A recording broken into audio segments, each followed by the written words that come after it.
Dans cette vidéo, nous allons continuer notre tour d'horizon de Gutenberg.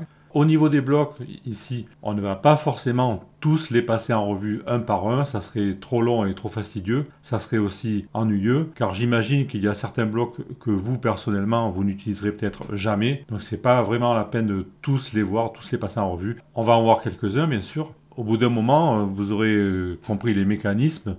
Vous serez capable après d'inspecter un bloc par vous-même et de consulter l'onglet bloc lui correspondant et voir toutes ses caractéristiques. Donc on ne va pas forcément tous les passer en revue. Dans un premier temps, nous allons revenir examiner le dernier article que nous avons créé, celui-ci. Nous avions créé un groupe de blocs que nous avions dupliqué afin de créer une deuxième version. Et nous avions ici introduit un bloc séparateur afin de les décoller un petit peu. Mais ce bloc séparateur, il est constitué d'un trait ici qui nous est d'aucune utilité puisque, étant donné que nos groupes ont un fond de couleur, ça nous permet de les distinguer, le trait est superflu et en plus, nous ne pouvons pas régler la distance entre les deux blocs ici. Alors je vais revenir dans Gutenberg ici et ce bloc séparateur, nous allons le remplacer par un autre bloc qui s'appelle espacement. Je vais donc cliquer sur le bloc existant ici. Alors j'ai du mal à le sélectionner, le voilà. Sinon, si j'ai du mal à le sélectionner, je viens ici et je le sélectionne dans la liste. Ça ira plus vite.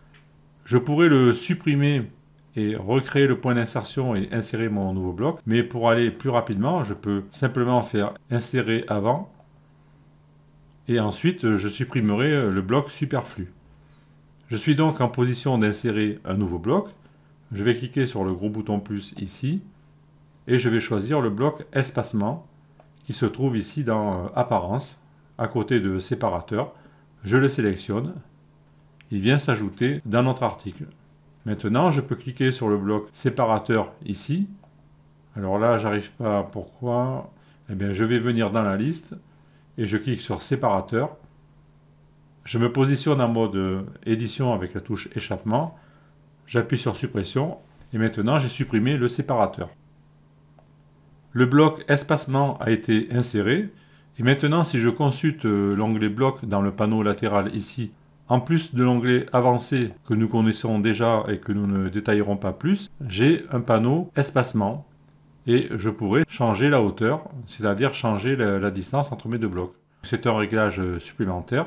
On peut ajuster la distance générée par ce bloc. Par contre, il y a un petit inconvénient au niveau théorique. Si ici je viens l'examiner en mode HTML, je me rends compte qu'en réalité, il crée un élément div qui n'a aucun contenu. C'est un élément vide.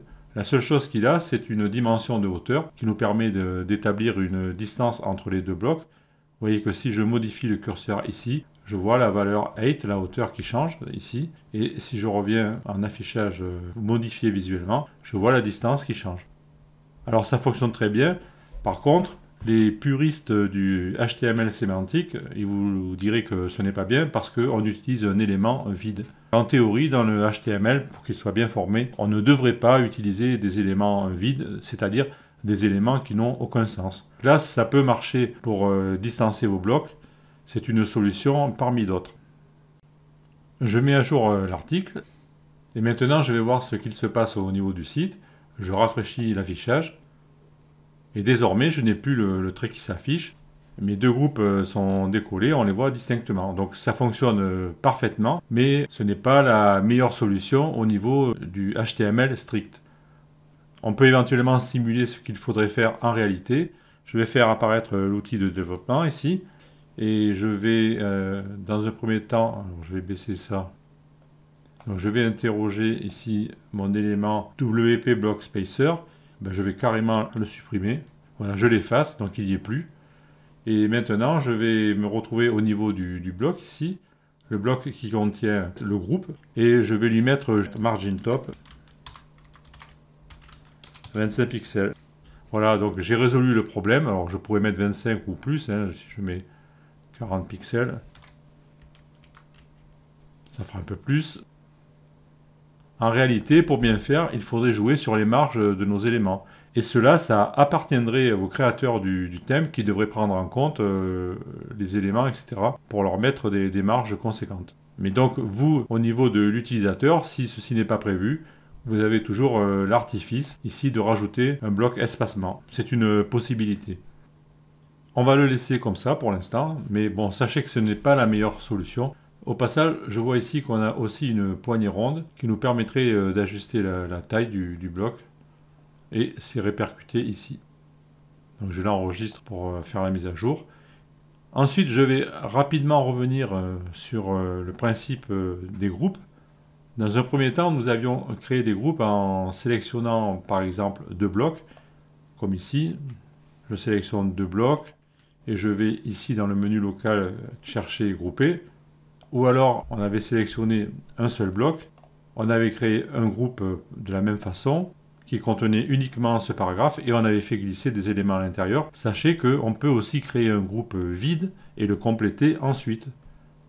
Je vais venir ici à la fin, je fais entrée pour aller en insertion. Je vais cliquer sur plus.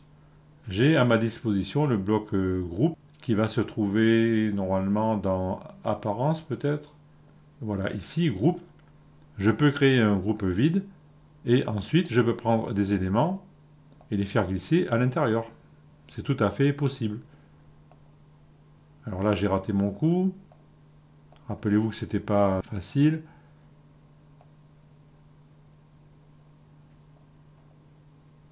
Là, j'y arrive pas encore. Voilà, cette fois j'y suis arrivé. En tout cas, retenez que le groupe est un bloc comme les autres. Vous pouvez créer un groupe vide et le remplir ensuite. Maintenant, nous allons évoquer le bloc classique. C'est un bloc de compatibilité qui a été créé pour afficher correctement les contenus qui ont été créés avant l'apparition de Gutenberg.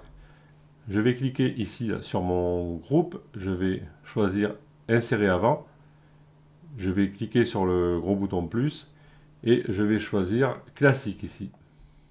Alors le bloc classique, il s'affiche comme ceci, ça ressemble à l'ancien éditeur.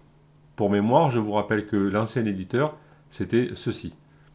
Il s'appelait Tiny MCE et qui a été remplacé par Gutenberg que nous étudions actuellement.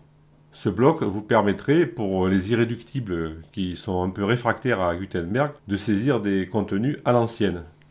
On peut saisir du texte, etc. On a même le bouton Ajouter un média. Ici, on pourrait choisir une image, etc. Honnêtement, il n'y a aucune raison valable d'utiliser ce bloc dans les nouveaux contenus. On peut même se poser la question de sa présence ici dans la liste. En réalité, il sert à afficher les anciens contenus. Je vais basculer ici dans un site, le site qui a servi d'exemple à la série que j'ai réalisée sur la construction d'un thème. Je vous rappelle ici, si vous êtes abonné ou fidèle à ma chaîne, il y a une série qui s'appelle Créer un thème WordPress en plusieurs saisons. Et donc le site que nous avons construit, c'est celui-ci, c'est le thème machin, je l'ai appelé comme ça. Si je regarde l'article 1 ici, qui s'affiche, il a été créé en 2016. Gutenberg n'existait pas. Si je viens ici dans le panneau de configuration de ce site et si j'ouvre l'article en question, bon, je vais sauter le panneau de bienvenue. Je vois que je suis avec Gutenberg. Par contre, mon article ici s'affiche dans un bloc classique. Le contenu a été récupéré depuis la base de données et comme il a vu que ce n'était pas constitué de bloc Gutenberg, il a converti le contenu de l'article dans un bloc classique. À partir de là, vous pouvez continuer à maintenir votre article en utilisant les outils fournis dans la barre d'outils de ce bloc classique et vous pourriez le laisser comme ça si jamais vous ne voulez pas prendre de risque avec l'affichage des anciens contenus. Par contre, vous avez la possibilité ici, en cliquant sur ce bouton, de convertir tout ce contenu en bloc. Au passage, j'examine ici le contenu du bouton de transformation. On peut transformer en colonne ou en groupe. Et ici, le menu local, ça correspond à ce qu'on a d'habitude. Je peux donc cliquer sur le bouton convertir en bloc ici. Et maintenant, tout le contenu de mon article a été converti vers des blocs Gutenberg. Je peux le vérifier ici en cliquant sur ce bouton. Et je vois mon nouveau contenu maintenant, un paragraphe, une image, ainsi que deux paragraphes. Le bloc classique a disparu. Je mets l'article à jour ici et je vais revenir inspecter au niveau de mon site. Je vais rafraîchir la page et je vois que mon article continue à s'afficher. Alors bien sûr, il y aura peut-être quelques ajustements à faire. Par exemple, ici la légende n'est plus centrée.